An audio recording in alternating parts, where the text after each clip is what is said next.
Kisah yang sama mungkin juga terjadi di kabupaten-kabupaten yang lain, namun belum terungkap hingga kini. Halo, jumpa lagi dalam perspektif Isidoro Selili Jawa. Kali ini kita akan berbicara tentang aset daerah. Jangan pensiunkan kendaraan dinas. Beberapa waktu kemarin, pemerintah Provinsi Nusa Tenggara Timur menandatangani MOU dengan Kejaksaan Tinggi Nusa Tenggara Timur dan membentuk tim percepatan penanganan aset milik pemerintah Provinsi NTT. Tim ini langsung bergerak cepat. Mereka menyita 16 unit mobil di Dinas PUPR dan di Rumah Sakit Prof. VZ Yohanes Kupang. Mobil-mobil yang disita adalah mobil plat merah yang sedang beroperasi maupun yang sudah rusak. Dari data yang dimiliki tim ini, ada kurang 65 kendaraan roda 4 yang akan disita lagi. Selanjutnya, terobosan yang sama juga dilakukan oleh pemerintah Kota Kupang. Pada tanggal 25 November 2021 kemarin, Pemkot Kupang melakukan penandatanganan MOU dengan Kejaksaan Negeri Kupang mengenai penertiban, pemulihan, dan penyelesaian masalah hukum terhadap barang milik Kota Kupang. Setelah penandatanganan MOU itu, tim langsung bergerak dan berhasil menyita 14 mobil dinas para pensiunan ASN Pemkot Kupang. Dua fakta di atas yang saya angkat menguak aneka realitas berkaitan dengan tata kelola aset daerah. Saya merefleksikannya seperti ini. Yang pertama, kita mesti samakan persepsi dulu. Mobil dinas adalah mobil untuk urusan dinas. Karena itu harus dipakai dalam kegiatan dan acara kedinasan. Namun fakta yang terjadi, mobil dinas sering dipakai di luar jam dinas. Bahkan bukan oleh orang yang karena jabatannya mendapatkan mobil dinas itu.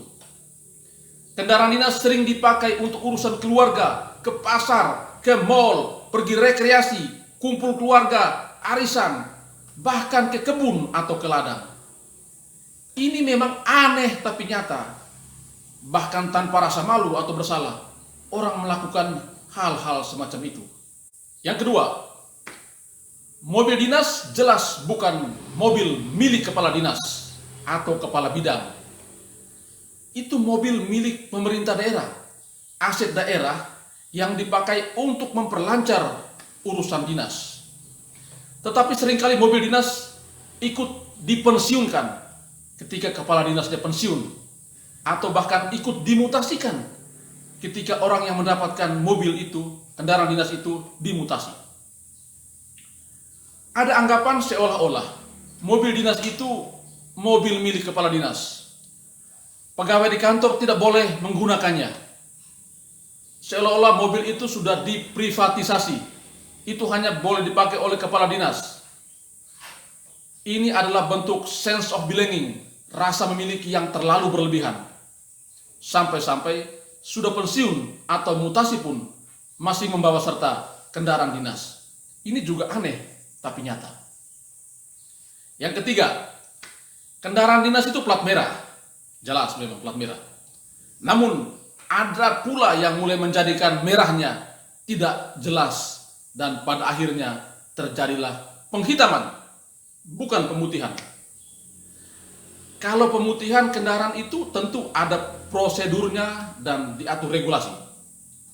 Tetapi kalau penghitaman kendaraan itu disengaja untuk menyamarkan kendaraan dinas seolah-olah kendaraan pribadi.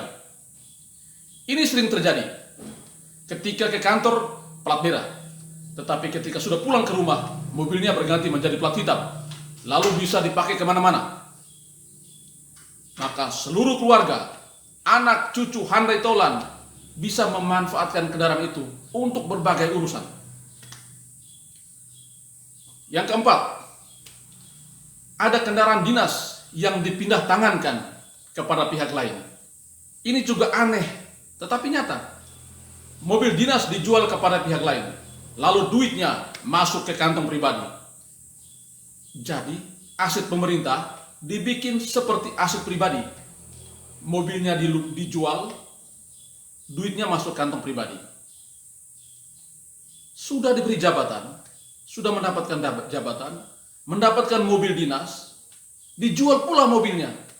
Luar biasa pengabdiannya sebagai seorang ASN. Yang kelima, saudara-saudara, ada juga kecenderungan menumpuk mobil dinas. Ada pejabat tertentu yang memiliki mobil dinas lebih dari satu. Padahal yang jadi pejabat hanya satu orang. Tetapi beberapa kendaraan dinas terparkir di rumah. Entah untuk apa. Tetapi semangat kerakusannya nampak sekali di sini. Lain kisah lagi. Ada yang menguasai kendaraan dinas, tetapi itu bukan pejabat. Malah tenaga honor mendapatkan kendaraan dinas. Pertanyaannya, kok bisa demikian?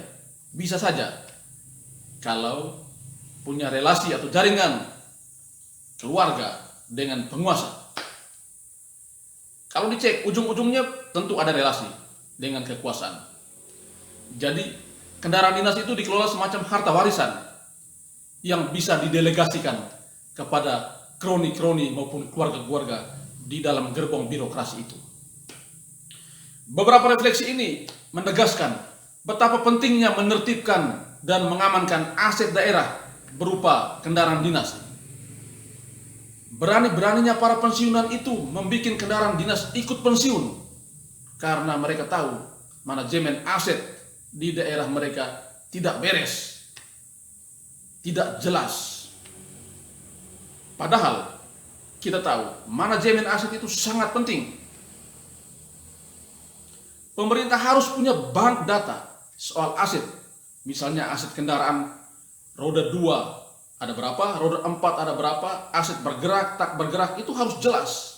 Ada bank data sehingga tidak membingungkan dan tidak memberi ruang untuk pihak-pihak tertentu memanipulasi atau menghilangkan kendaraan-kendaraan milik pemerintah itu. Prinsipnya, kendaraan fisik itu mesti harus dicek, di-recheck, dan check up aset-aset itu di lapangan. Jangan hanya pegang data. Sesekali turun lapangan dan cek, apakah kendaraan ini masih ada atau tidak ada. Kalau ada, kondisinya seperti apa. Harus ada pengawasan melekat dari instansi pemerintah sendiri. Maka, menurut saya, kalau aset daerah itu bisa ditertibkan, pemerintah tentu bisa menekan biaya untuk penghematan biaya operasional kendaraan dinas. Kadang-kadang lucu juga, namanya mobil dinas, tetapi lebih banyak dipakai untuk urusan keluarga. Lalu bahan bakarnya diambil dari kantor.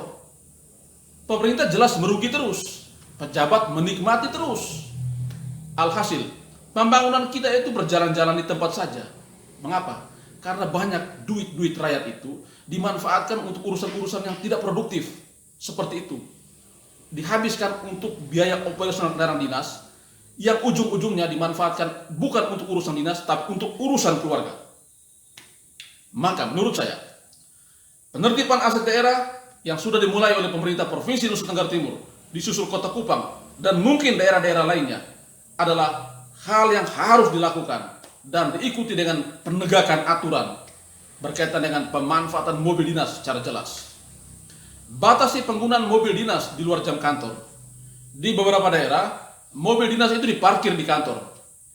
Uang bahan bakar dan biaya perawatan harus ditekan dan dicairkan berdasarkan data yang valid. Manajemen aset harus benar-benar diperhatikan secara serius.